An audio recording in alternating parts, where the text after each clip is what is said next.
ओम श्री गुरु बसवलिंगाय नमः. जलाशयाला कमळच शोभिवंत, नारीला सद्गुणच शोभिवंत, सागराला लाटाच शोभिवंत, आकाशाला चंद्रच शोभिवंत, कुडल संगम शरणांच्या कपाळी श्री विभूतीच शोभिवंत.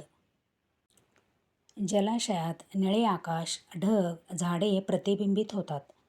तसेच त्यात फुलणाऱ्या कमळामुळे जलाशयाची, सरोवराची आणखीन शोभा वाढते.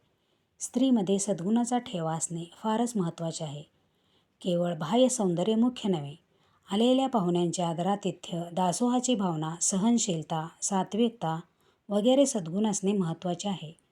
तसेच समुद्राचे सौंदर्य त्यातील लाटांमुळे दिसून येते. स्वच्छ आकाशाची शोभा, सुंदरता वाढते ती पौर्णिमेच्या पूर्ण चंद्रामुळे. त्याप्रमाणे कपाळावर दिसणाऱ्या विभूतीमुळे चेहऱ्याचे सौंदर्य वाढते, पाहणाऱ्यात पूज्य भावना निर्माण करते. म्हणूनच कुडलसंगम शरणांच्या कपाळी श्री विभूतीच शोभिवंत. विभूती भक्तांच्या शरणांच्या मुखाचे तेज वाढविते. शरणू शरणार्थी